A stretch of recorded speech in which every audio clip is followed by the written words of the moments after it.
Praise the Lord. Praise the Lord.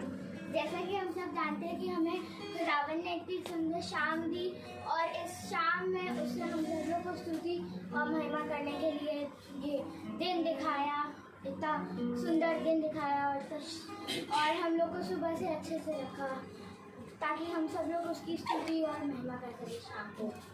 तो आइए हम लोग प्रार्थना की ओर चलें। प्रार्थना में निवेदन करेंगी हमारी चाची।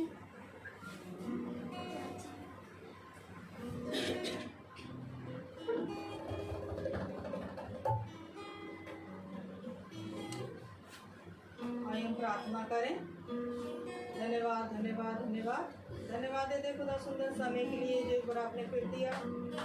आपसे दुआ करते हैं जो बच्चे खुदा यहाँ स्तुति आराधना करें, मेरे खुदा आप यहीं पे करें, बुद्धि और समझ दीजिए खुदा। जो भी आपके दास आपका वचन बोले मेरे खुदा आपने होके बोले और हम उसे सुने सुन के ग्रहण करने वाले बन सकें। जितने भी लोग बैठे हैं सबके ऊपर अपना आशीर्वाद हाथ रखिए खुदा। सब लोग जितने भी लोग देख रहे हैं सबको समझ और बुद्धि दीजिए अपने वचन की। आपके बेटे मसीह नाम में के मांगते हैं, आमीन।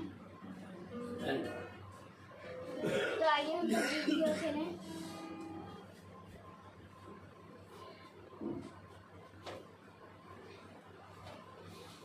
सभी को मेरा प्रेज द लॉर्ड। जैसा कि खुदा का वचन हमें बताता है, यदि कोई तुम्हारे साथ भला करे तो तुम भी उसके साथ भला करो।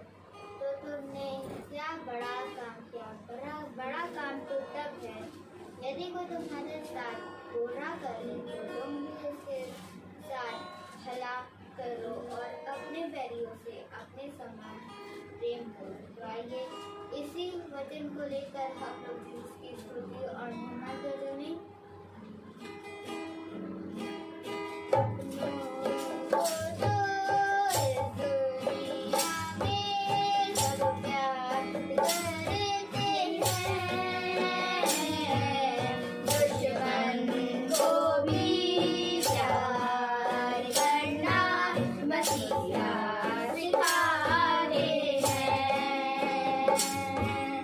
अपनों को तो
इस दुनिया में सब प्यार करते हैं,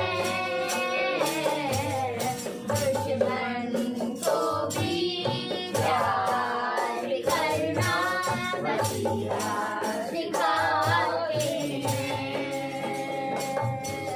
मसीहा सिखाते हैं,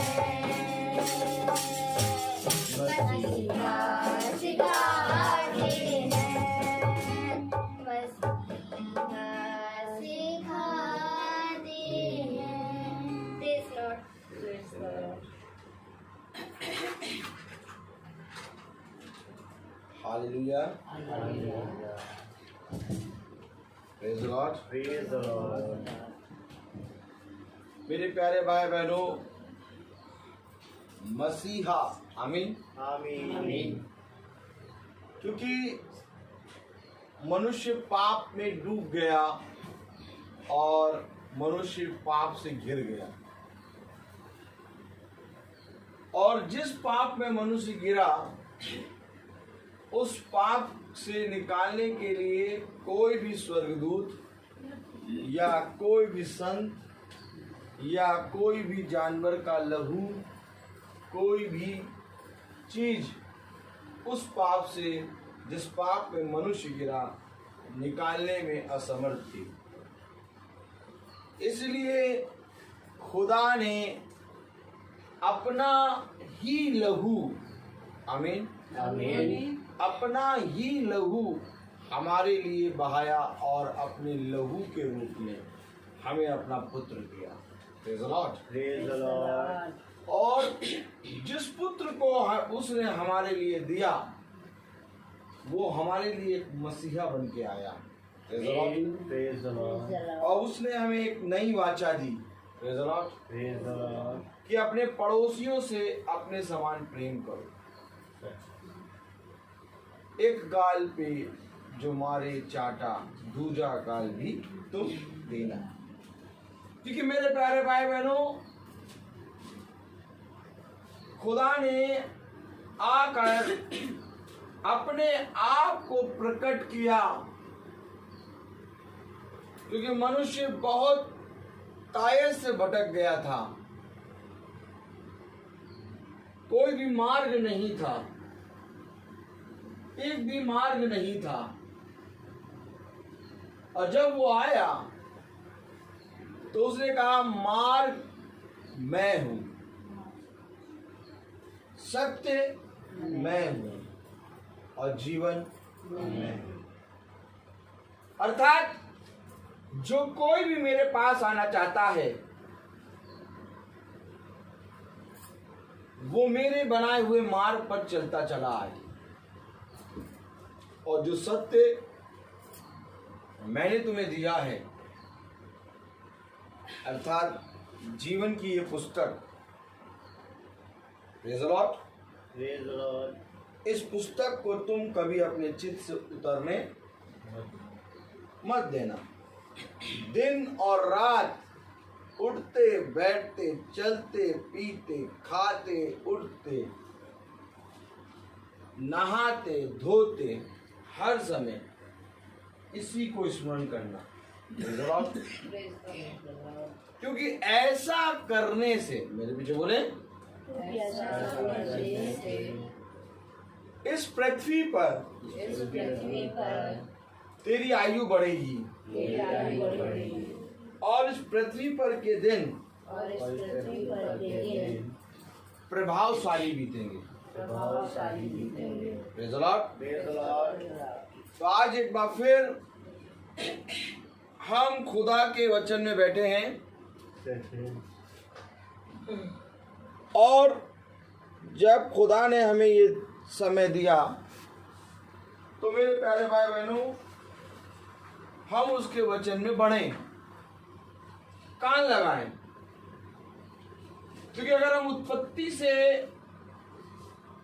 प्रकाशित वाक्य तक देखें तो उसमें से कोई भी वचन ऐसा नहीं है जो हमारे लिए जरूरी ना हो। इसकी बिंदु तक हमारे लिए जरूरी है।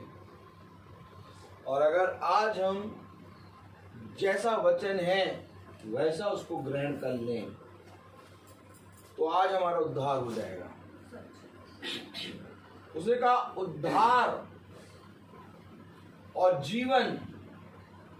जीवन की बातें और स्वर्ग सब कुछ तेरे पास है।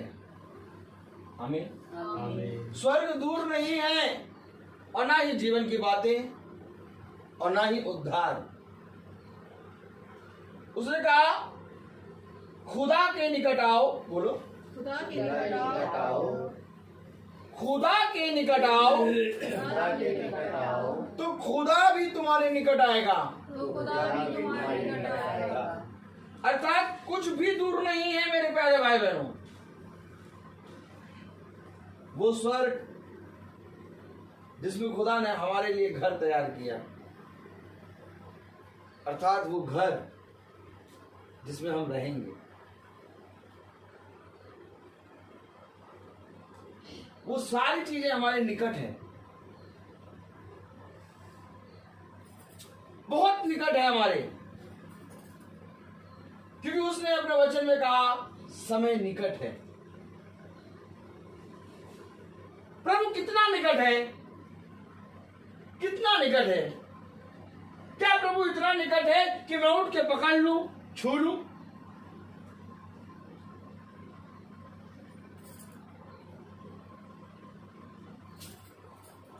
थोमा ने कहा मैं विश्वास नहीं करता कि स्वर्ग मेरे निकट है। मैं विश्वास नहीं करता कि कोई मनुष्य मर के जी उठा है,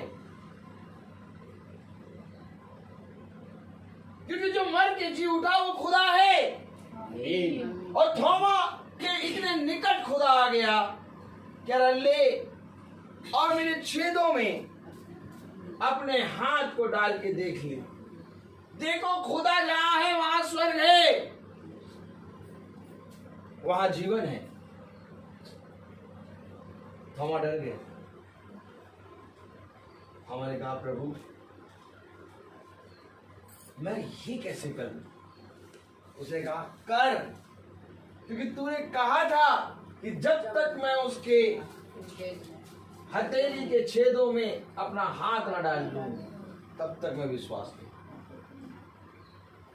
आज भी खुदा इतना निकट है कि अगर आज भी तुमने मन लगाया तो वो तुम्हारे सामने खड़ा है।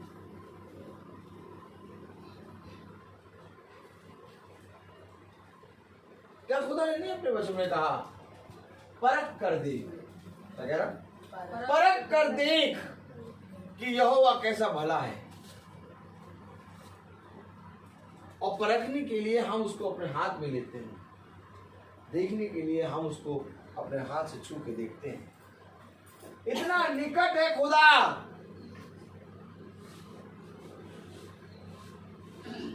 लेकिन मनुष्य तब भी स्वर्ग और उसकी बातों को जानना नहीं चाहता। क्या है स्वर्ग और उसके राज्य की बात? कौन बताएगा? स्वर्ग और उसके राज्य की बातें हम प्रकाशित वाक्य खोलें और प्रकाशित वाक्य हम सब खड़े हो जाएं। हम सब अपने स्थानों पे खड़े हो जाएं और प्रकाशित वाक्य उसका पहला अध्याय और उसकी तीसरी आयत केवल पढ़ेंगे हम। कलाम में लिखा, वचन में लिखा, धन्य है वे जो इस भविष्यवाणी के वचन को पढ़ता है और वे जो सुनते हैं और इसमें लिखी हुई बातों को मानते हैं, क्योंकि समय निकट है। प्रभु अपने पवित्र वचन को, जो कि पवित्र है, इस पवित्र वचन को समझने और इस पर चलने और इस पर बने रहने की सामर्थ हमें दे। आमीन। आमीन। हम सब अपने स्थानों पर बैठे।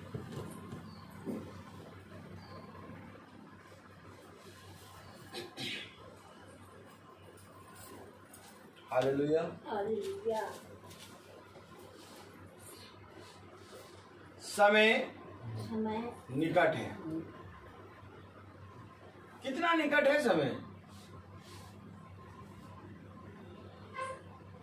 समय कितना निकट है? उसने कहा समय इतना निकट है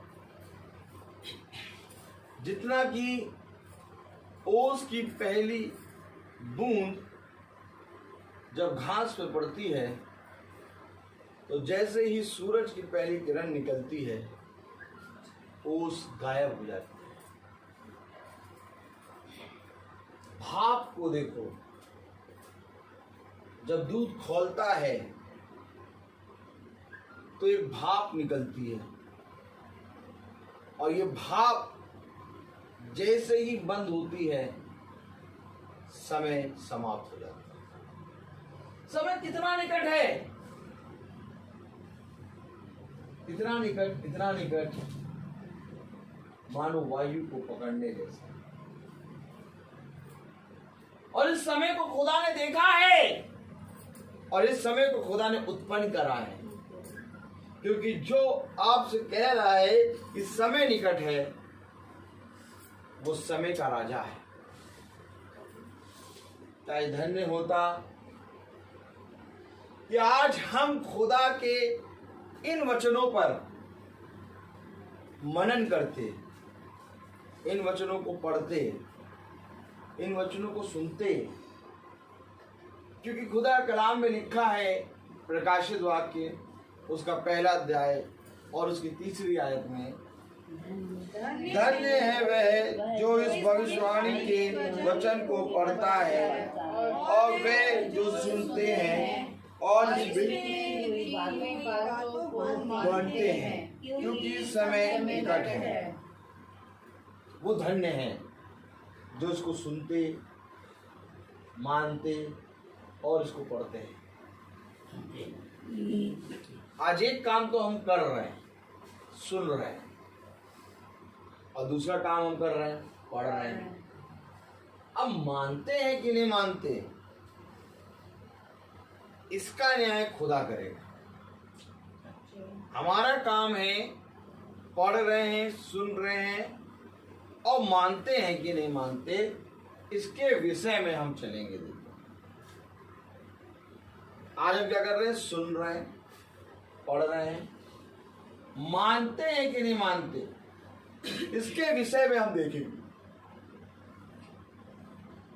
मानना कितना जरूरी है, सुनना, पढ़ना और मानना, मानना कितना जरूरी है, हम इसके विषय में देखेंगे। क्योंकि जब हम बाइबल खोलते हैं तो पढ़ते हैं, उसको सुनते हैं। जब हम मीटिंग में बैठते हैं, बहुत ध्यान सुने, तो हम उसको, उस मीटिंग को सुनते हैं। और जब तक मीटिंग को सुनते हैं तब तक हम अपने आप को पवित्र करने की कोशिश करते हैं। Praise the Lord. और जब हम बाइबल पढ़ते हैं तो अपने आप को पवित्र करने की कोशिश करते हैं। जब हम बाइबल के वचन सुनते हैं तो हम अपने आप को पवित्र करने की कोशिश करते हैं। आमीन, आमीन। लेकिन मेरे प्यारे भाई बहनों, मानना बहुत जरूरी है। क्योंकि मानना कब आता है, कोई बता पाएगा? मानना कब आएगा?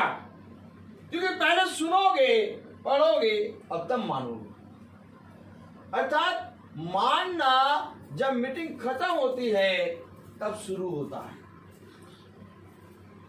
जब हम वचन पढ़ते हैं तब मानना शुरू नहीं होता। जब वचन पढ़ के हम बंद करते हैं और इस किताब को रख देते हैं तब मानना शुरू होता है। मानना अर्थात मानना एक, आप कह सकते हैं कि जीवन है। और मानना ही स्वर्ग राज्य है। इसलिए हम मानने को देखेंगे, क्योंकि जब हम सुनेंगे और सुन के पढ़ के जब रखेंगे और जब हम उस पर चलना शुरू करेंगे तो उसको कहते हैं मानना। और अगर हम उस पर नहीं चलेंगे तो उसको कहेंगे ना मानना। अच्छा, सुनना और पढ़ना ये सारे जने कर रहे हैं, अभी हम दिखाएंगे आपको। लेकिन मान कौन रहा है? क्योंकि मानना बहुत जरूरी है। आज देखिए, लोग प्रार्थना सभा में बैठते हैं, सुनते हैं, पढ़ते हैं, वेरी गुड। लेकिन परीक्षा शुरू होती है जब किताब बंद होती है कि तुमने कितना पढ़ा, तुमने कितना स्मरण रखा और कहां तक तुम्हारा बुद्धि और समझ है। वहां पर परीक्षा शुरू होती है। अर्थात मानना ही जीवन है। सुनना, पढ़ना और मानना। एक बार और पढ़ें प्रकाशित वाक्य उसका पहला अध्याय और उसकी तीसरी आयत पढ़ें। धन्य है वह जो इस भविष्यवाणी के वचन को पढ़ता है और वे जो सुनते हैं और इसमें लिखी हुई बातों को मानते हैं, क्योंकि समय निकट है। इसमें लिखी हुई बातों को मानते हैं।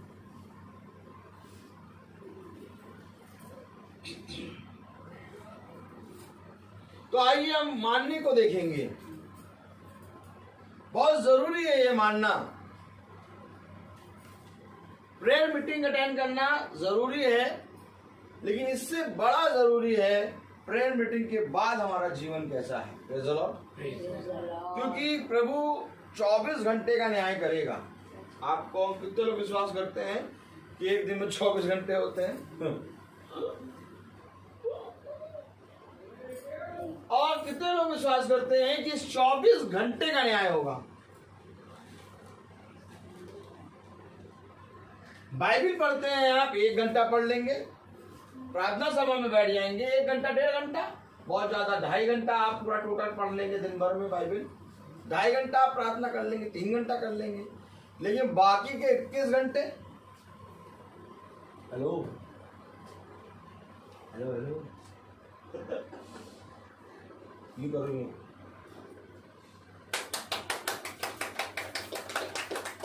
ताली जगह ऐसे बजाया करो। ये ताली बजाते समय यूं मुंह कर लिया करो। इसका भी एक साइन है, ये भी एक साइन है। चाहे धन्य होता कि तुम इन बातों को समझते, क्योंकि पौलुस ने इसके बारे में बताया है। किसने बताया? पौलुस ने इसके बारे में बताया। याद करो, जब कोई घमंड करता है तो उसका चेहरा बदलता है। Praise the Lord. एक घमंडी आदमी का चेहरा बदलता है। और पौलुस ने घमंड के बारे में बताया कि मैं घमंड करता हूं कि मैं खुदा हूं। और जब हम ताली बजाते हैं यूं करके, तो समझ लेना कि इस बात पे घमंड है कि हम इसको पढ़ रहे हैं, इसको सुन रहे हैं। मामूली बात नहीं है, क्योंकि मैं तुमसे सच कह रहा हूं, 21 घंटे का सफर है। और 21 घंटे को अगर 365 दिन में मल्टीप्लाई करो तो कितना हो गया?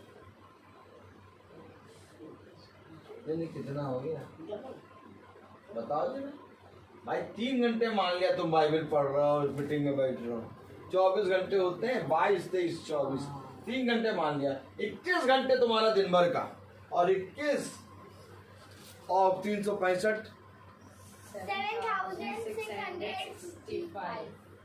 इतना बड़ा हिस्सा हम रख के खा लेते हैं।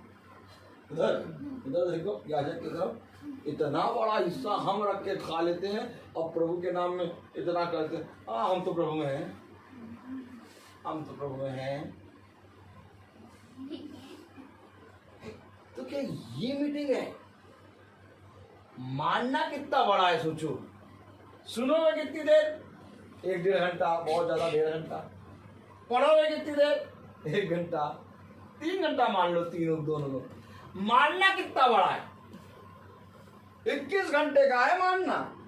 और इस मानने को छोड़ दिया सबने। ये उंगली लो, ऐसे चला, आवाज भी निकले। 21 घंटे छोड़ दिया, 21 घंटे छोड़ दिया, 21 घंटे पाप, ले पाप दे पाप, ले पाप दे पाप, 21 घंटे पाप और 2-3 घंटे वचन। वो भी 3 घंटे वो देगा जो बहुत ज्यादा धर्मी होगा, बहुत ज्यादा प्रार्थना करता होगा। नहीं तो भैया प्रार्थना बाइबल पढ़ी कितनी देर, 5 मिनट बाइबल पढ़ ली, 10 मिनट और प्रार्थना 5 मिनट, 15 मिनट, 20 मिनट। और ये तो बोलते हैं यार शाम को इतनी बड़ी प्रार्थना हो तो जाती है।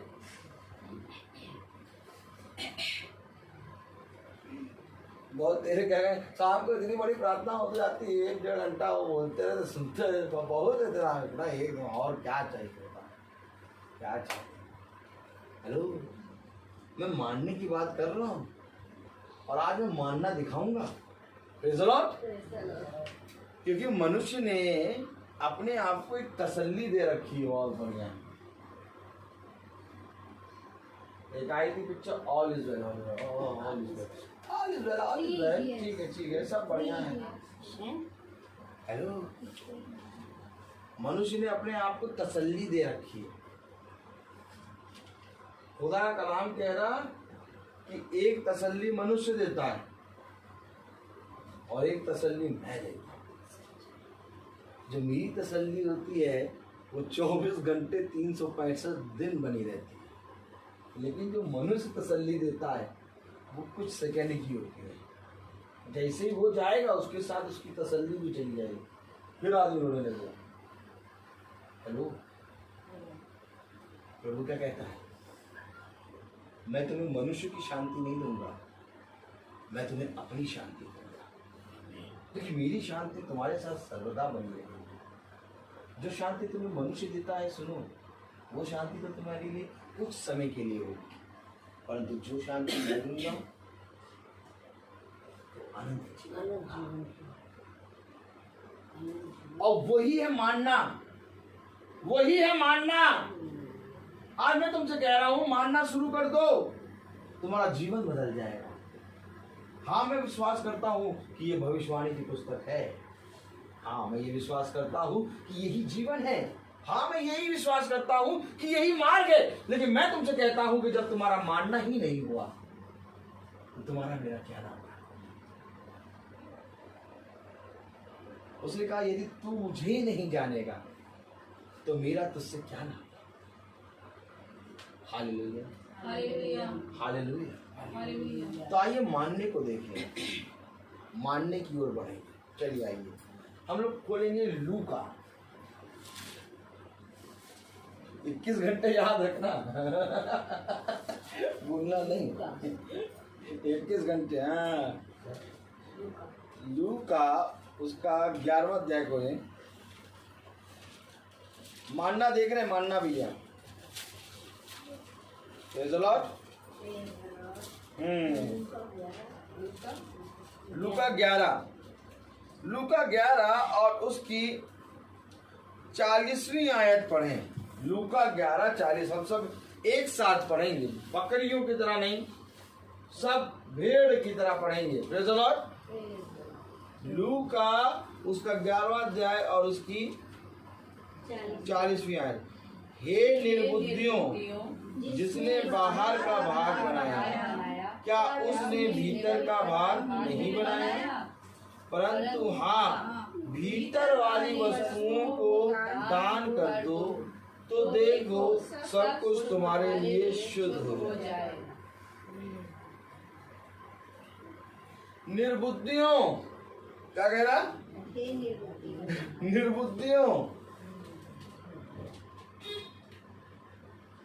कौन सी वस्तु दान करो? भीतर वाली, बाहर वाली नहीं। अर्थात बाहरी रूप से लोग आ जाते हैं आज, परंतु भीतर वाला मन अंदर दबाए रखते हैं। कह रहा बाहरी रूप नहीं, भीतर वाली वस्तुएं दान करो, क्योंकि भीतर वाली 21 घंटा है और बाहर वाली 3 घंटा है। समझ लो, क्योंकि भीतर वाली 24 घंटे काम करती है, तब बाहर वाली साफ सुथरी नजर आती है। और भीतर वाली 1 सेकंड अलग रुक जाए, हेलो, भीतर वाली अगर कुछ सेकंड के लिए रुक जाए तो बाहर वाली सब बेकार। समझ रहे हो कि नहीं समझ रहे हो? अगर तुमने मानना छोड़ दिया तो सुनना और पढ़ना सब बेकार, और अगर मानना शुरू कर दिया तो सुनना और पढ़ना क्या होगा? मैं यीशु के साथ नूर में चलूंगा दिन रात उसकी, ये क्या बन जाएगा? नूर। आप समझो वचन को, क्योंकि बाहर वाला नूर बनेगा, जब अंदर वाला प्रकाशित होगा तो बाहर वाला नूर बनेगा। हालेलुया, समझिए वचन को। Praise the Lord. क्योंकि कभी भी बाहर वाला आप देखे तो नूर नहीं बन सकता जब तक अंदर वाला पवित्र नहीं है, क्योंकि अंदर वाला 21 घंटा है और बाहर वाला 3 घंटा। क्या ये धन्य होता कि तुम भीतर वाली वस्तुओं को दान करो। Praise the Lord. क्या लिखा वचन में पढ़िएगा? हे निर्बुद्धियों, जिसने बाहर का भाग बनाया, क्या उसने भीतर का भाग नहीं बनाया? परंतु हाँ, भीतर वाली वस्तुओं को दान कर दो तो देखो सब कुछ तुम्हारे लिए शुद्ध हो जाएगा। आप देखिए, सुनने और पढ़ने वाले हैं और मानने वाले। अब यहाँ पर ये चीज आएगी, चलिए पढ़ें 42वीं आयत। पर हे फरीसियों, तुम पर हाय, तुम पुदीने और सुदाब का और सब भांति के साग पात का 10वां अंश देते हो, परंतु न्याय को और खुदा के प्रेम को टाल देते हो। चाहिए तो था कि इन्हें भी करते रहते और उन्हें भी न छोड़ते। 10वां अंश देते हो हर चीज का, परंतु प्रभु के न्याय और प्रेम को टाल देते।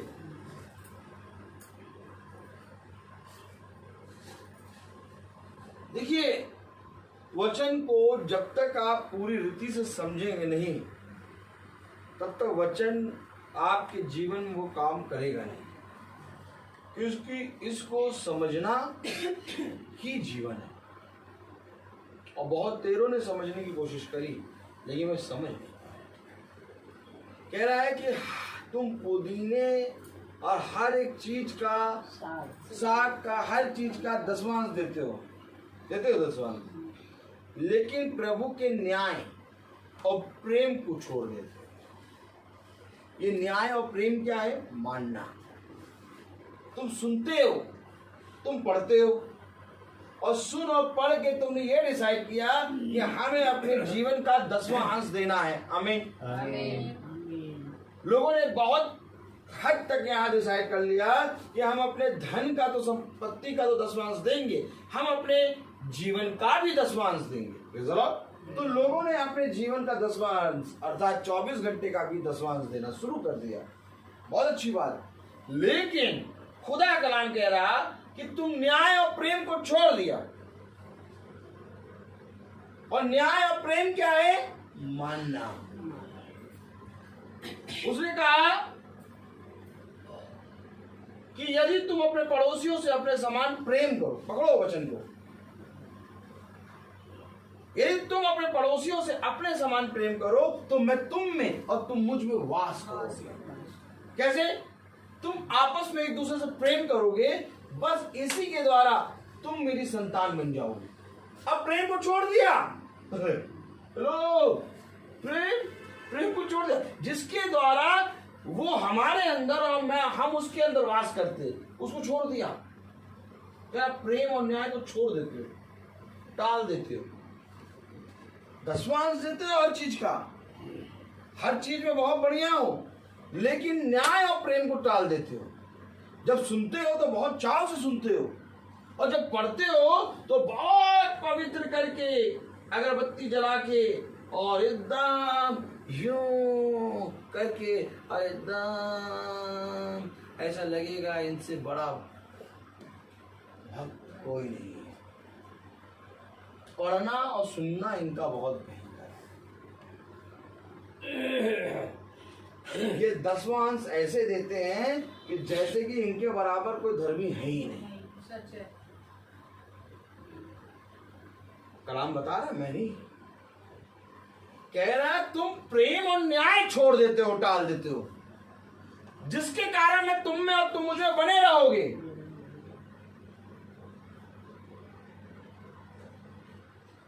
सबसे बड़ा प्रेम है। यदि तुम आपस में एक दूसरे से प्रेम करोगे तो मैं तुम में और तुम मुझ में वास करोगे। और प्रेम और न्याय टाल देते हो, अर्थात मानना छोड़ देते। ये पढ़ते थे, ये सुनते थे, ये लेकिन मानते नहीं। यही एक कारण था कि ये यीशु मसीह को जान ना पाए। ये यीशु मसीह को पहचान नहीं पाए क्योंकि ये मानते नहीं थे। देखिए, ये यीशु मसीह को सुनते थे, आमीन, आमीन। ये यीशु मसीह के अद्भुत कामों को पढ़ते हुए देखते थे, अपने जीवन में ही पढ़ते थे। क्या पढ़ते थे ये? कि उसने ये किया, उसने वो किया।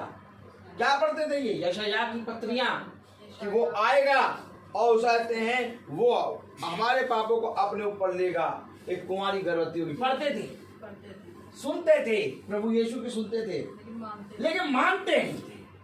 और मानना ही प्रेम और न्याय है। उसने कहा तुमने कब मानी मानी? मैं तो तुम्हारे बीच ही में खड़ा हुआ था और तुम्हें बता रहा था, अगर मैं चोर और डाकू था तो तुम ये भाले और हथियार लेके मुझे क्यों पकड़ने आए? क्या मैं तुम्हारे बीच में प्रचार नहीं करता था? आमीन। मैं उस समय भी जब यीशु मसीह बीच में फरीसियों शास्त्रियों के बीच में झुंड में खड़े होकर प्रचार करता था, तब भी खुदा को नहीं पहचान पाए। और जब वो हथियार लेके आए पकड़ने, तब भी यीशु मसीह को नहीं पहचान। वो दोनों समय में अंधे हो गए। उन्हीं के सामने खुदा ने उन्हीं के सिपाही को चंदा कर दिया। एक अद्भुत आश्चर्यचकित कार्य किया जब पतरस ने तलवार निकाल के उसके एक सिपाही के कान को काट दिया, और खुदा ने उस कान को एज इट इज जोड़ दिया। यहीं पर उनको अपने हथियार छोड़ के उसके चरणों में नहीं पहचान पाए। और उस समय जब वे सुन रहे थे तब भी नहीं पहचान पाए। पकड़ो वचन को पकड़ो। ये भविष्यवाणी की पुस्तक है, ये खुदा का वचन है, ये जीवन है। आज सारी भविष्यवाणी पूरी हो रही है और अभी और भविष्यवाणी और एक एक बात पूरी होगी, लेकिन तुम्हारा इससे क्या मतलब? अभी समझो वचन को। मैं कहूं ये भविष्यवाणी की पुस्तक है, ये जीवन की पुस्तक है, यही जीवन है, यही स्वर्ग है। लेकिन अगर मैं इसको ना मानूं तो मेरा इससे क्या लेना? मेरा इसके साथ संबंध तब होगा जब मैं इसको मानना शुरू करूंगा, अर्थात जब मैं 21 घंटा जीना शुरू करूंगा, तब 3 घंटे अपने आप ही पवित्र हो जाएंगे। लेकिन अगर 3 घंटे पवित्र करके 21 घंटे पवित्र करने की कोशिश करो, नहीं हो सकता। इसलिए उसने कहा निरंतर बने रहो। मैं आज तुमसे कहूं कि जितनी भविष्यवाणियां बाइबल में लिखी सारी पूरी हुई। आमीन, आमीन। और आज जब वो भविष्यवाणियां जो बाइबल में लिखी हैं पूरी हो रही हैं, तो जो अभी पूरी नहीं हुई वो भी पूरी होंगी। आमीन, आमीन। लेकिन हमारा इससे क्या लेना देना जब हम इसे मानेंगे?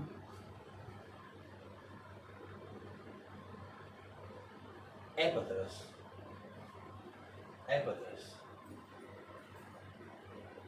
यदि मैं तेरे पाँव ना धो तो मेरा और तेरा क्या नाता? पतरस से नाता तोड़ रहा। प्रभु का पतरस से नाता तोड़ दे रहा, कह रहा ए पतरस, यदि मैं तेरे पाँव ना धोऊं तो मेरा तुझसे क्या नाता? वो पतरस जो खुदा का सबसे प्रिय दास नाता तोड़ रहा। प्रभु प्रभु प्रभु प्रभु, फिर तो आप मुझे पूरा नहला दीजिए। और प्रभु कह जो नहा चुका, स्नान कर चुका, उसको दोबारा स्नान करने की नहीं जरूरत। उसके लिए यही काफी है कि बस वो पैर धो दे। आप समझिए वचन को, वो नाता तोड़ रहा है पतरस से, क्योंकि आज्ञा है एक कि उसने प्रभु और गुरु और होकर भी हमारे पैर धोए, और पतरस उस आज्ञा को तोड़ रहा था। कह रहा नहीं, ये कभी नहीं होगा कि मैं आप मेरे पैर धोएं। उसे कहा जा, फिर मेरा और तेरा कोई नाता नहीं। आज इसी तरीके से यदि आज हम वचन को नहीं मानेंगे तो खुदा आज भी सीधे जैसे पतरस से कह रहा था वैसे आज हमसे कहेगा मेरा तेरा क्या नाता। तब हम कहेंगे नहीं, हमारा जो वो है कौन, हमारे वो जो चरवाहे अंकल है, चरवाहे भाई साहब, वो बहुत स्ट्रांग है प्रभु। हमारी कलीसिया, जिस कलीसिया में हम जाते हैं वो बहुत स्ट्रांग है। रोज शाम को 5 बजे प्रार्थना करती हैं और बहुत मतलब स्ट्रांग तरीके से वचन बताते हैं कि चिल्लाते हैं थोड़ा, या हम उस पर चलते हैं, उसमें हम बैठते हैं। वो इतना स्ट्रांग है प्रभु, आपसे हमारा तो नाता है बहुत बचपने का। तो कोई नाता नहीं। क्यों क्यों? क्योंकि जो खड़ा होकर प्रचार करता है वही आ जाए अंदर, यही बोलते हैं। तो वो खतरे वाला साइन है। हम सबको अपने प्रति एकदम एकदम एकदम पूरी रीति से चौकस रहते से जाग जाना है।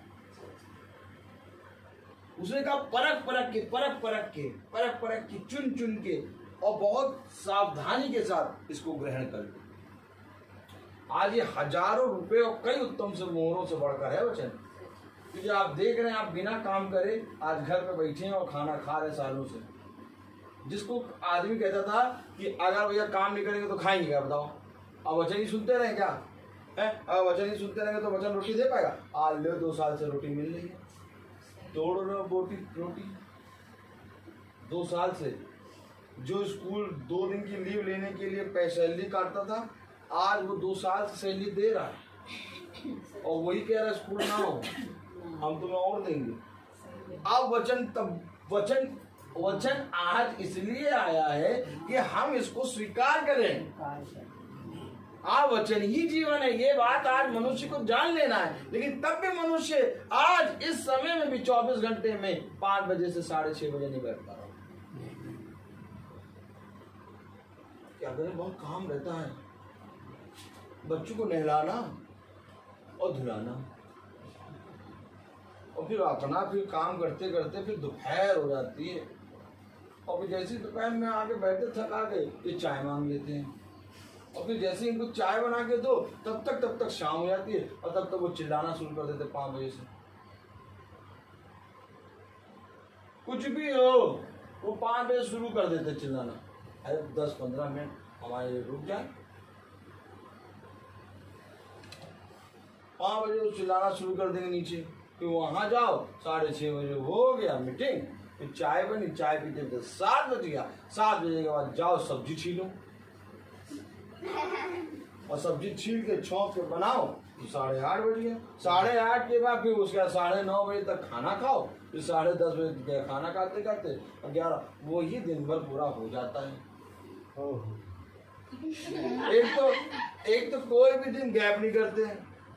ये नहीं कि वीकली करा करें या तो 3 टाइम्स करा करें, वीक में 3 टाइम्स अल्टरनेटिव। हाँ, अभी पता है 7 घंटे जॉब करने के बाद, क्या 7 7.5 घंटे जॉब करने के बाद भी मनुष्य आता था, अपना सारा काम करता था। तो प्रभु ने 7 घंटे का तुम्हें रिलैक्स दे दिया, लेकिन उसके बाद भी वचन नहीं सुन पा रहा।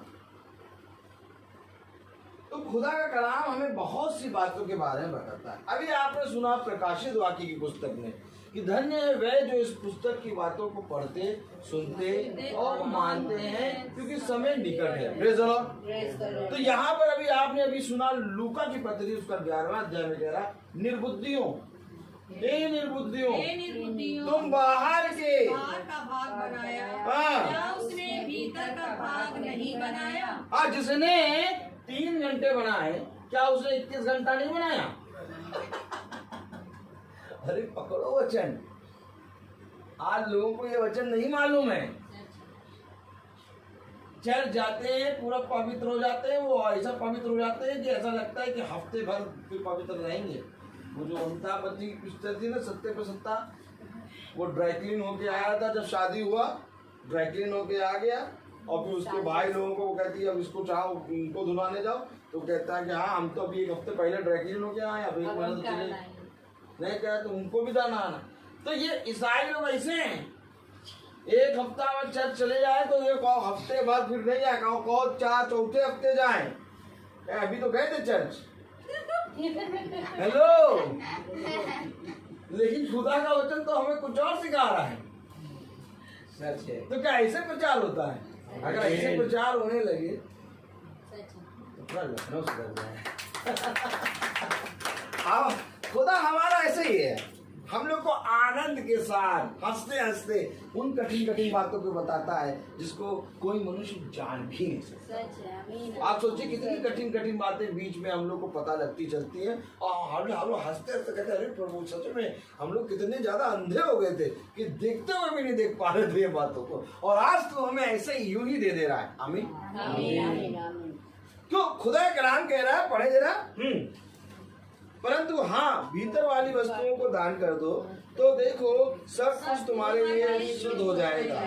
पर हे फरीसियों, तुम पर हाय, तुम पुदीने और सुधार का और सब बाती के सार पात का 10वां अंश देते हो, परंतु न्याय को और खुदा के प्रेम को टाल देते हो। चाहिए तो था कि इन्हें भी करते रहते और उन्हें भी ना छोड़ते। ये 10वां अंश देख के सोचते हैं कि हमने प्रभु को बहुत उपकार कर दिया। हाँ, हमने बहुत प्रभु को उपकार कर दिया। वो 10वां अंश देकर ही ये अपने पीछे के सारे काम अटीले वाले कर देते हैं। समझ में आया कि नहीं आया? अच्छा, यहाँ तो कोई याजक खड़ा नहीं है, यहाँ तो कोई भाई साहब भी नहीं है, यहाँ तो यीशु मसीह खड़ा होकर बोल रहा है। खतरनाक बात पता है फरीसियों, यहूदियों, शास्त्रियों के लिए क्या हो गया कि यीशु मसीह बोल रहा, और वो तो 10वां अंश के चक्कर में रहता नहीं है। तो उसने क्या कहा कि तुम प्रेम और न्याय को त्याग देते हो, टाल देते हो। आमीन। 10वां अंश देके अपने आप को पवित्र घोषित कर देते थे, और बाकी 21 घंटे चाहे जहां पर भी काम करो। लेकिन प्रभु ने इनके 21 घंटे पकड़ लिए। अरे ये तो तुम करते हो, लेकिन तुम प्रेम और न्याय को त्याग देते। देखो, खुदा यीशु मसीह ऐसे ही अपने चरवाहों को भेज बनाता है। खुदा जिस चरवाहे को भेजेगा वो चरवाहा ऐसे ही प्रचार करेगा, कहेगा ये तो तुम जो लाए हो भेंट ठीक, लेकिन इसके पहले तुमने क्या किया। वो अरे हम भेंट दे रहे, हमको तो तुमको बैठाना चाहिए था कुर्सी पे, और जो भेंट नहीं दे रहा उसको नीचे बैठाना चाहिए था। कह रहा नहीं। हमारा खुदा अद्भुत है, ऐसा अद्भुत खुदा है कि देखो क्या न्याय कर रहा है। देखो कलाम ने क्या लिखा है, पढ़ो। हे फरीसियों, तुम पर हाय, तुम पर हाय कह रहा। जो 10वां अंश दे रहे हर चीज का, कह रहा तुम हर चीज का देते हो, हर चीज का कह रहा तुम पर हाय। अरे बाबा, यीशु मसीह कैसे बात कर रहा, देखो तो, पढ़ो तो फिर। तुम पर हाय, तुम आराधनालयों में मुख्य आसन और बाजारों में नमस्कार करते हो। हाय तुम पर, क्योंकि तुम उन छिपी कब्रों के समान हो जिन पर लोग चलते हैं परंतु नहीं जानते। ऐसी बात कोई उठाते हैं, भाई साहब कह पाएगा जो 10वां अंश वो उठाते हैं, व्हाइट वाला लिफाफा मोटा लाके दे दे उससे।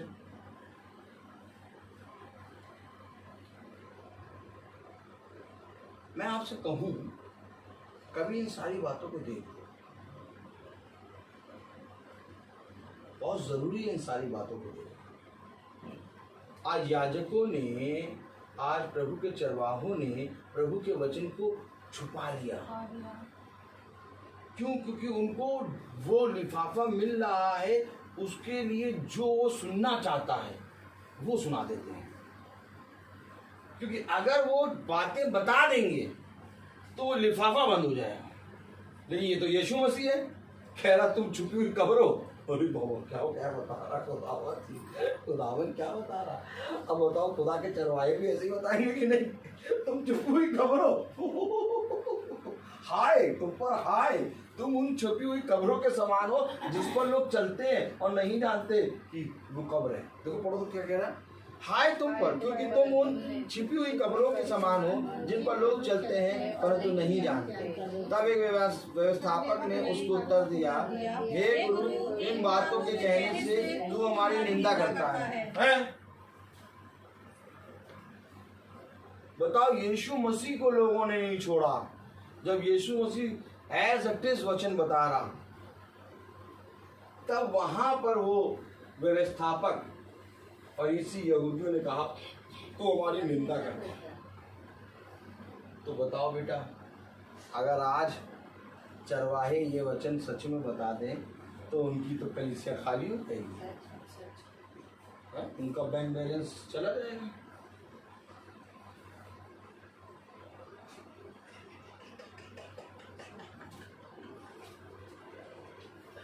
आनंद मनाओ, आनंद मनाओ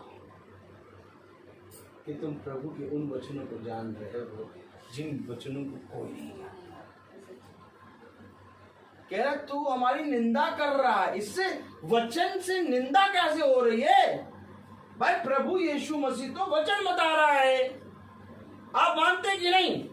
क्या वचन से कभी किसी की निंदा हुई है? नहीं। लेकिन यहां पर व्यवस्थापक कह रहा है कि तू हमारी निंदा कर रहा है, और कह रहा हमारी निंदा कर रहा है। इसी तरीके से आज अगर खुदा की नियुक्त करा गया चरवाहा प्रचार करेगा तो जो बैठे होंगे और जो खुदा के वचन को नहीं मानते होंगे, केवल सुनते और पढ़ते होंगे, वह कहेंगे कि ये हमारी निंदा कर रहा है। इसलिए मैं आज कह रहा हूं, उसको मानना शुरू करो, क्योंकि जिस दिन मानोगे उस दिन यीशु मसीह की यही वचन तुम्हें हजारों रुपए और कई उत्तम मोहरों से बर्बाद करेंगे। उस दिन तुम्हें ये वचन कांटों की तरह नहीं लगेंगे, बल्कि तुम कहोगे यार यही तो जीवन है। अय्यूब को इतनी ताड़ना दे दी, इतनी ताड़ना दे दी, इतनी ताड़ना दे दी, 10 बच्चों को ले लिया, लेकिन वो कह रहा है यही जीवन है। समझो वचन को, दाऊद के एक बच्चे को छीन लिया खुदा ने, लेकिन वो कह रहा है यही जीवन है। वचन को समझो, अर्थात वचन हमें बता रहा है कि जो खुदा को जानता होगा वो कभी नहीं कहेगा कि तू हमारी निंदा कर रहा, वो कहेगा यही वचन है। परंतु जो वचन नहीं जानता होगा वो कहेगा तू हमारी निंदा कर रहा है। क्या ही धन्य होता कि ये वचन को जानता। सोचो, खुदावन यीशु मसीह वचन प्रचार कर रहा और वो कह रहे तू हमारी निंदा कर रहा है। अब आज मुझे बताओ कि कौन पास्टर, कौन याजक, कौन चरवाहा ऐसा है जो वचन का प्रचार एज इट इज कर दे और कोई ना कहे कि निंदा कर। अगर तुम जैसा भोजन है वैसा खिलाओगे, थोड़े दिन तक उनको हजम नहीं होगा, लेकिन एक दिन होगा कि उनको यही भोजन खाने की आदत है। कल आपने देखा था ना भोजन के बारे में, मैं तो कुछ सच कह रहा हूँ। देखो कलाम में देखो क्या पढ़ो, क्या लिखा है। तब एक व्यवस्थापक ने उसको उत्तर दिया, हे गुरु, इन बातों के कहने से तू हमारी निंदा करता है। उसने कहा, हे व्यवस्थापकों, तुम पर भी है। लो, व्यवस्थापकों को भी लपेट दिया। व्यवस्थापक ने कहा तो हमारी निंदा कर रहा। यीशु मसीह ने व्यवस्थापकों में लपेटे, हे व्यवस्थापकों, तुम पर भी है। अरे यार, ये तो किसी को छोड़ ही नहीं रहा है। ऐसा कह रहे जैसे ये खुद ही धर्मी है। इनकी दृष्टि में तो हम सब पापी। वहाँ यही बातें हो रही होंगी, है ना? वहाँ यही बातें हो रही होंगी। अब कहते ऐसा ऐसे प्रचार कर रहे जैसे ये अभी स्वर्ग से उतर के आए और हम लोग सब पापी बैठे हैं। नहीं, चलो चलो चलो चलो, इनकी सभा में नहीं बैठना। देखो व्यवस्थापक ने कहा ऐसा करके तो वहाँ निंदन और कह रहा हे व्यवस्थापक को तुम पर हाय। क्या दृश्य होगा, सोचिए दृश्य क्या चल रहा होगा। हरी सी यहूदी शास्त्री चोंगे पहने, ताबीजों को बड़ा करके और बहुत सुंदर सुंदर वस्त्र, एकदम साफ सुथरे चमकते हुए वस्त्र पहने हैं। उनके साथ प्रभु यीशु मसीह मुठभेड़ कर रहा है। अरे क्या चल रहा होगा सोचो। अब सोचिए ये सब ये सभा चल रही है मीटिंग की। अब इसी सभा में चोंगे पहने हुए और ताबीज लटकाए हुए आके बैठ गए। लड़ाई हो जाएगी, झगड़ा हो जाएगा, झगड़ा। और यीशु मसीह तो उड़ाए पड़ाए। व्यवस्थापक बोला, उसने कहा ए व्यवस्थापक को तुम पर भी आए। कितना पवित्र वचन है। बताओ वो कहाँ डरेगा यार? वो डरेगा नहीं। कब्र का मुंह फाड़ के निकाल लेता है वो कहाँ डरेगा? वो नहीं डरेगा। और इसी तरीके से उसके बच्चे भी हैं कि वे भी ना डरेंगे। क्या कह रहा? तब एक व्यवस्थापक ने उसको उत्तर दिया, हे गुरु, इन बातों के कहने से तू हमारी निंदा करता है। उसने कहा, हे व्यवस्थापकों, तुम पर भी आए। तुम ऐसे बोझ जिनको उठाना कठिन है मनुष्य पर लादते हो, परंतु तुम आप उन बोझों को अपनी एक उंगली से भी नहीं छूते।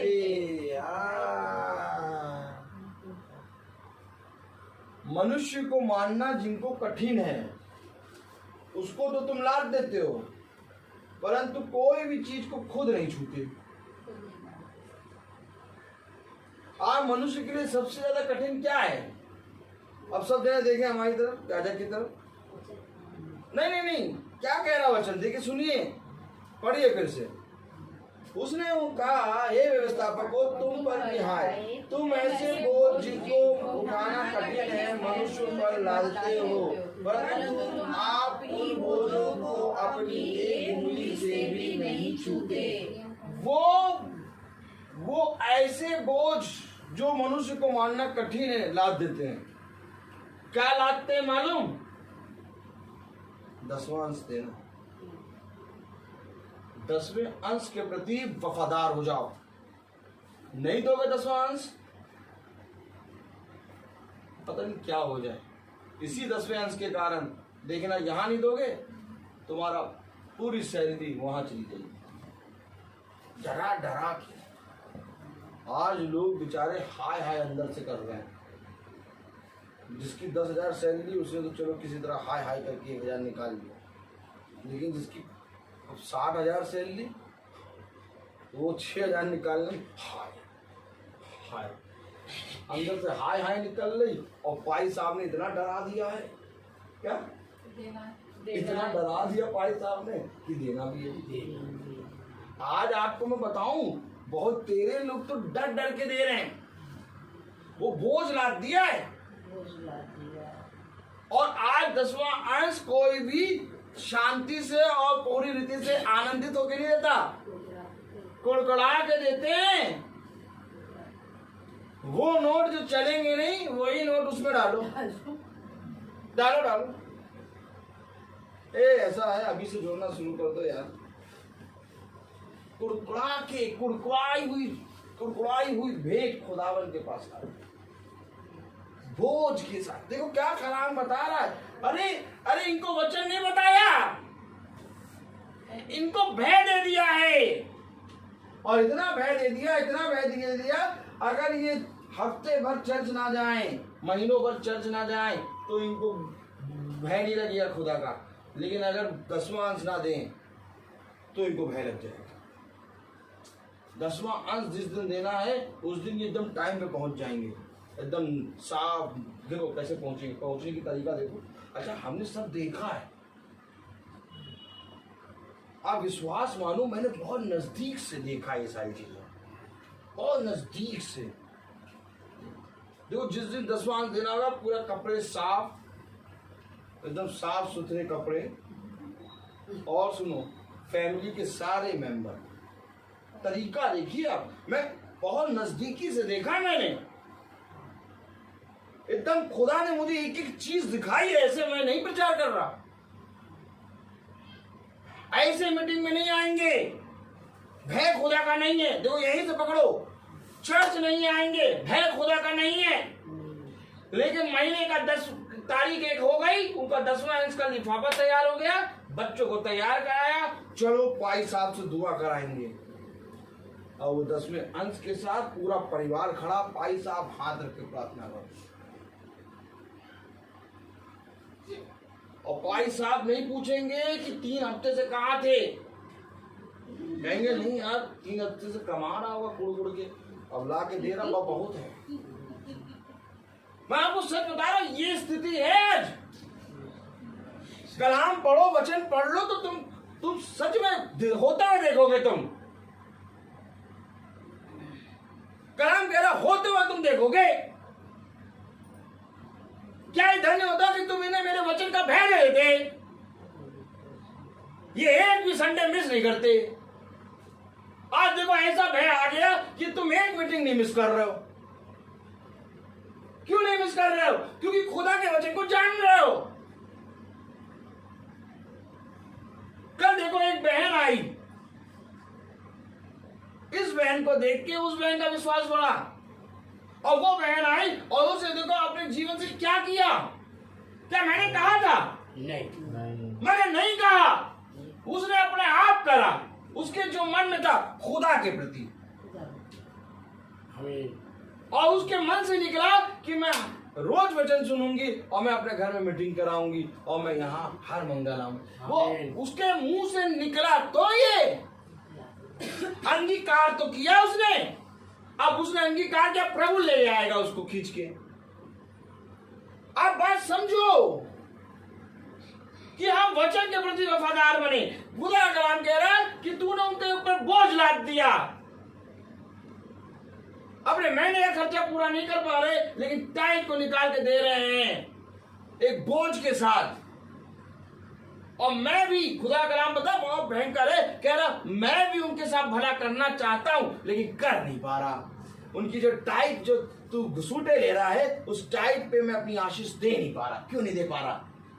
क्योंकि ये मेरे वचन के प्रति वफादार नहीं है। जब कोई वचन के प्रति वफादार बनता है तब खुदा कहता है मैं तेरे खत्तों पे, मैं तेरी आय पे, मैं तेरे आने जाने पे, मैं तेरे बटुए पे, मैं तेरे टोकरों पे, मैं तेरी संतान पे, सब पे आशीष दूंगा।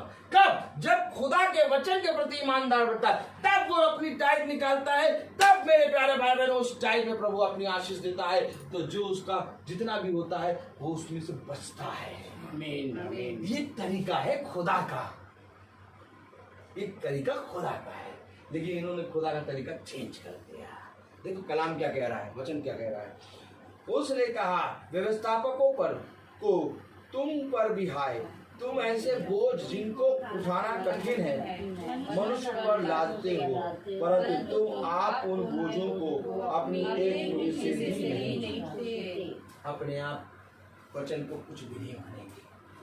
लेकिन वो बोझ जो मनुष्य के लिए उठाना कठिन है, मनुष्य के लिए उठाना कठिन वचन नहीं है, लेकिन मनुष्य के लिए बहुत कठिन है कि पैसे में से निकालिए, बहुत कठिन है।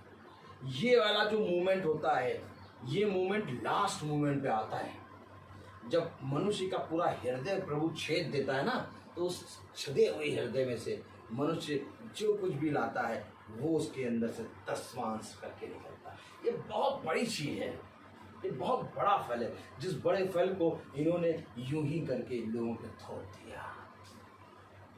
10वां अंश टाइट एक ऐसी चीज है जिसके विषय में बाइबल हमें बताती है कि इतनी पवित्र चीज है, इतनी पवित्र चीज है कि जब तुम उसके प्रति ईमानदार बनोगे, पवित्र बनोगे, तब उसकी वेदी पे भेंट लाओगे। अरे बहुत पवित्र चीज है। मैंने आज तक इसका प्रचार नहीं किया और अभी भी नहीं करूंगा, क्योंकि बहुत तेरे लोग हैं कि उसका गलत वे निकाल लेंगे। लेकिन मैं आपको थोड़ा बहुत बता रहा हूं कि क्या तरीका है, क्योंकि मेरे प्यारे भाई बहनों, ये जो मूवमेंट है, ये जो मूवमेंट है, खुदा अपनी आत्मा से छेद के देता है। आज मनुष्य सब कुछ दे देगा, सब कुछ कर लेगा, लेकिन इतना बड़ी रकम निकाल के नहीं देगा। बोझ के साथ आ रहे, डर है, आज डर पैदा कर दिया। डर वचन के प्रति नहीं डर पैदा करा है, पाई साहबों ने अपने प्रति डर पैदा करा है। वचन के प्रति डर पैदा नहीं है, पाई साहबों ने टाइट के प्रति डर पैदा कर दिया है। आप वचन माने, बहुत बहुत माने, आप बहुत अच्छे, बहुत पवित्र वचन मानने वाले हैं। आप किसी के साथ बैठ जाए तो वो सबसे पहले उसका प्रपोजल टाइट देते हैं। आपने एक बात कही, अगर तो हमारे पास सामने बताए चरवाहा ने, पता नहीं कैसा चरवाहा बताए, तुम्हें बताया नहीं, वही तुम्हें जितना वचन आता हुआ तुम्हें कहेंगे इसको कुछ नहीं आता, अपने आप को बड़ा मानेंगे। हम कहते हैं तुम्हारे चरवाहा ने यही नहीं बताया वो, उनका वचन नहीं मालूम, वचन नहीं मालूम।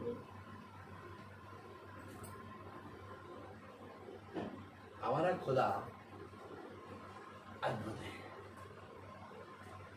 हमारे खुदा ने तो उनको पकड़ लिया जो टाइट दे रहे थे, जो 10वां अंश दे रहे थे, उनको पकड़ के सुना रहा, तुम पर आए। ऐसा खुदा है हमारा, जब पढ़ो ना तो रोना है।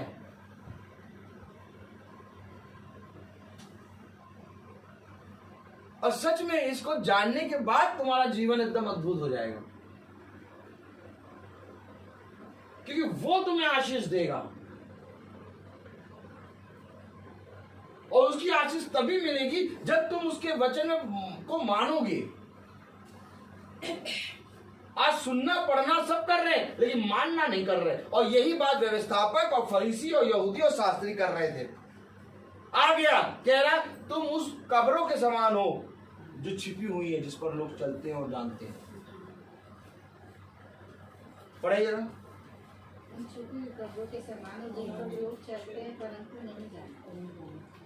उसने कहा, हे व्यवस्थापकों, तुम पर भी हाय, तुम ऐसे बोझ जिनको उठाना कठिन है मनुष्यों पर लादते हो, परंतु तुम आप उन बोझों को अपनी एक उंगली से भी नहीं छूते।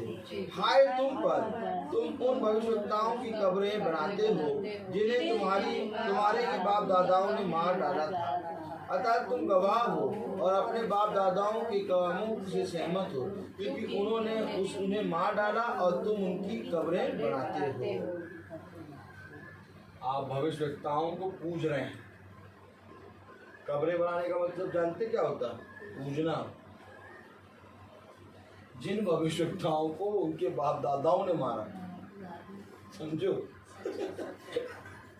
जिन भविष्यवक्ताओं को उनके बाप दादाओं ने मारा, आज उन्हीं भविष्यवक्ताओं को ये पूज रहे हैं। कह रहा ये तुम गवाही देते हो कि तुम्हारे बाप दादाओं ने जो काम किया है उससे तुम सहमत हो। भाई कब्रों को पूजना का मतलब क्या होता है? देखिए वचन में क्या लिखा, हालेलुया।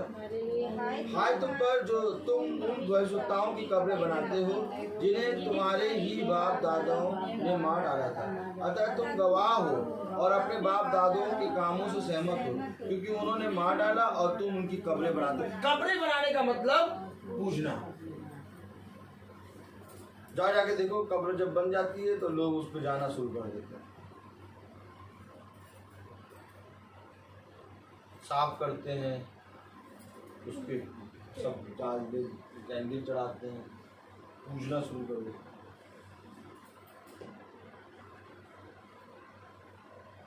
अच्छा, उनसे सीख नहीं लेते, समझो, भविष्यवक्ताओं को पूछते हैं लेकिन उनसे सीख नहीं लेते।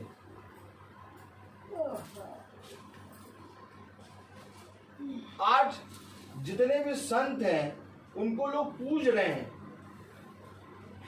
लेकिन उनसे सीख नहीं ले रहे। अगर संत के जीवन को देखो, अगर तुम भविष्यवक्ताओं के जीवन को देखो, तो तुम उनके जीवन से सीख लोगे, तो तुम उनके जीवन से सीख लेके खुदा के वचन में बढ़ जाओगे। लेकिन खुदा कह रहा है तुम उनसे सीख नहीं लेते हो, तुम उनको पूजना शुरू कर दियो। Saint Peter, Saint Jude's, Saint Thomas, Saint Francis, सबको पूजना। अब अगर ये सेंट पीटर है जो, अब इसकी सुनोगे तो जानोगे कि सेंट पीटर यानी पतरस ने क्या कहा। आइए एक चीज देख लेते, चलिए पकड़ लेते, चलिए आइए। अब सेंट पीटर को लोग पूज रहे हैं, लेकिन सेंट पीटर जब जिंदा थे तो उन्होंने कहा क्या, चलिए देखें। नहीं पतरस नहीं, प्रेरितों खोले। अरे बाबा क्या वचन आ गया बेटा।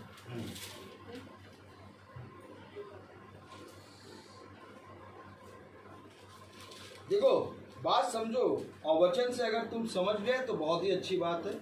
Praise the Lord.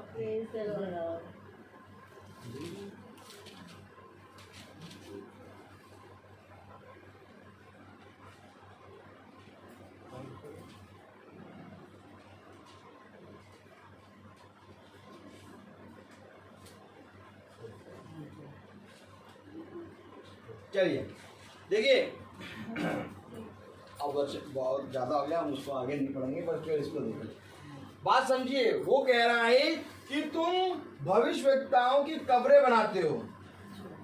आमीन। ऐसा करके तुम गवाही देते हो कि तुम अपने बाप दादाओं का निकम्मा काम जो उन्होंने उनको मारा, और उन्हीं के कामों में तुम हाथ बढ़ाते हो, क्योंकि तुम कब्र बना रहे हो। और कब्र का बनाना उसका मतलब होता है पूजना। अब सेंट पीटर को पूछते हैं लोग।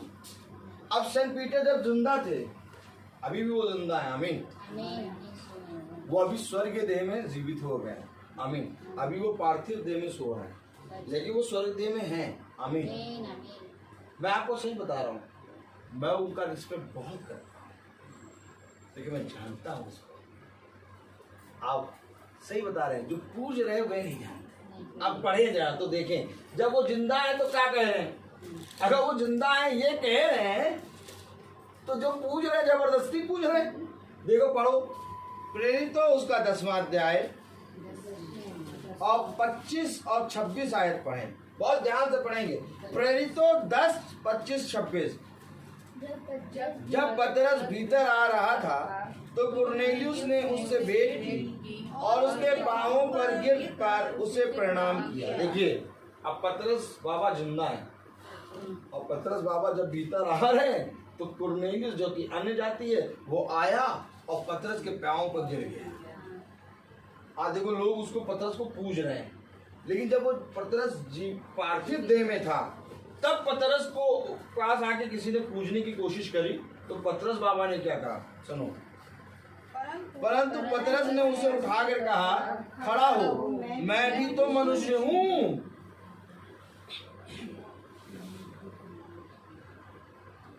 खड़ा हो, मैं भी तो मनुष्य हूं। अर्थात पतरस मना कर रहा है कि मेरी वर्शिप क्या कर रहे हो। अच्छा, इसको आप क्लियर देख लें, कौन कौन चाहता है और क्लियर देखें। इससे समझ में आया कुछ की नहीं आया? और चलो सब क्लियर देख लेते हैं। चलो प्रेरितों खोलो 3रा अध्याय।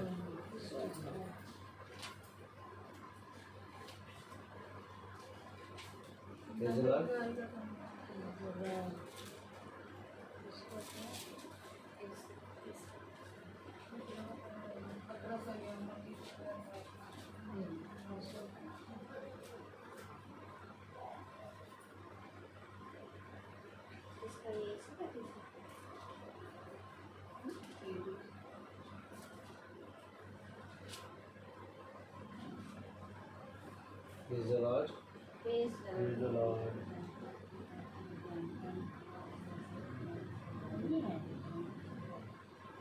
पहचान लिया कि ये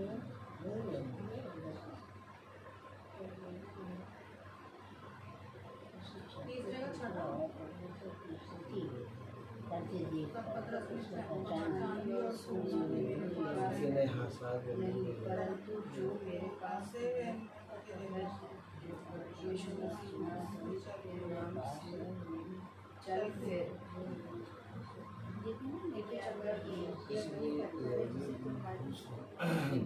एक minute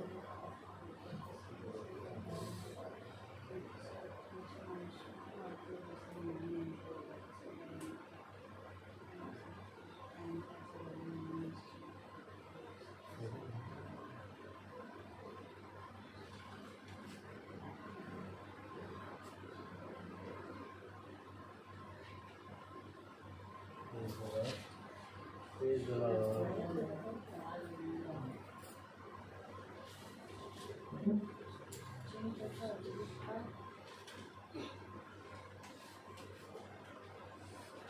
Praise the Lord. Praise the Praise the Lord. Lord. तो पतरस ने जोरों से कहा कि ये देखो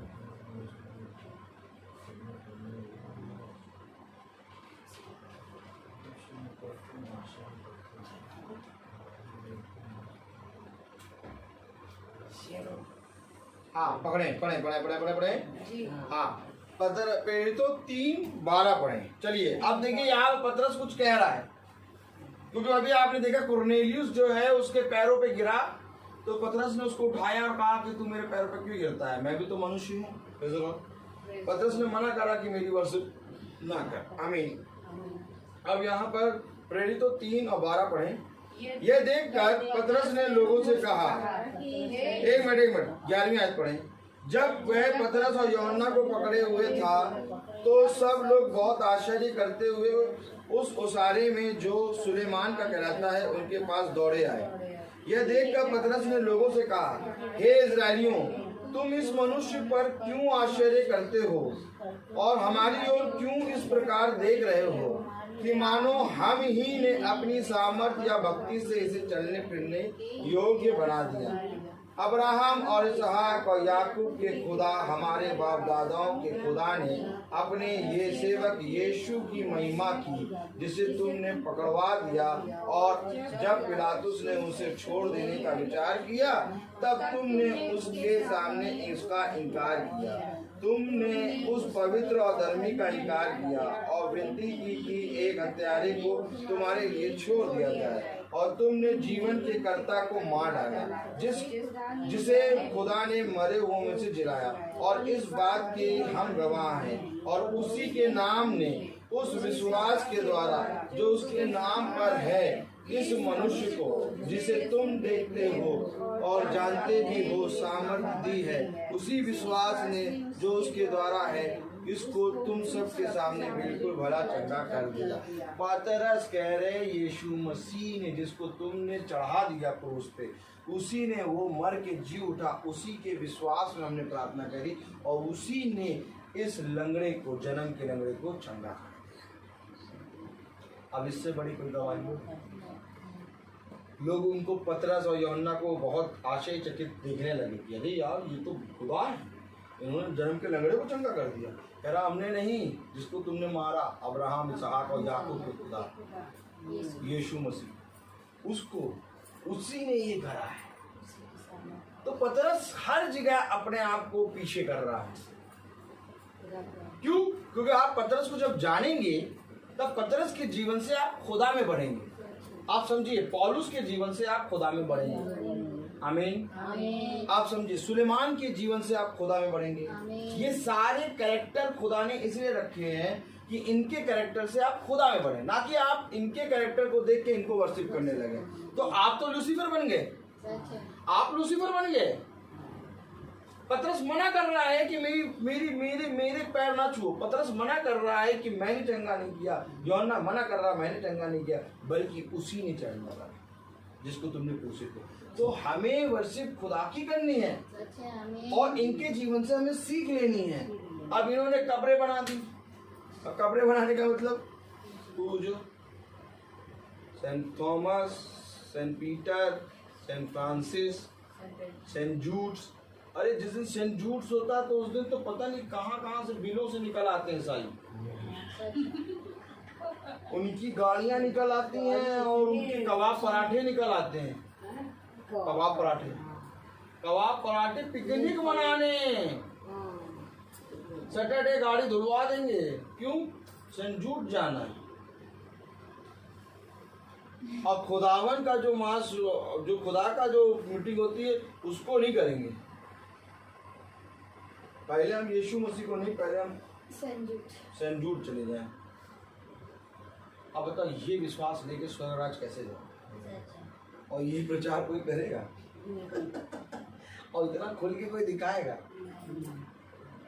जिस दिन इसके प्रति वफादार हो गए उस दिन अपने 24 घंटे का दशमांश देने में वफादार हो गए। और फिर उसके बाद तुम अपने जीवन का जो भी कुछ करते हो उसका दशमांश दोगे। अब उस दिन के बाद जब खुदा तुम्हें 100 गुना आशीषित करेगा तो कहोगे यार 1 रुपये में इतनी आशीष, आनंद बढ़ेगा। ये आनंद तब आता है, ऐसे नहीं आता। ऐसे आनंद नहीं आता, ये ऐसे आनंद नहीं आता। खुदा कहता मुझे तेरा कुछ भी नहीं चाहिए, समझ लेना, मुझे कुछ भी नहीं चाहिए। मैं तो ये चाहता हूँ कि जो तू दे रहा है उस पर मैं तुझे आशीष दूं। लेकिन आशीष में तब दूंगा जब तू मुझे जानेगा।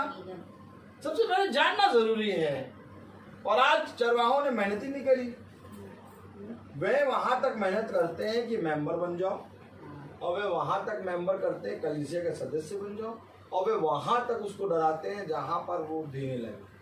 और फिर उसके बाद उसका नामो निशान काट देते हैं। पता ही नहीं क्या है क्या नहीं। Praise the Lord. इसी कारण आज ईसाई की ये स्थिति हो गई है कि आज ईसाई भी डर के मारे जी रहे हैं। आज खुदा का भय नहीं मान रहे सर।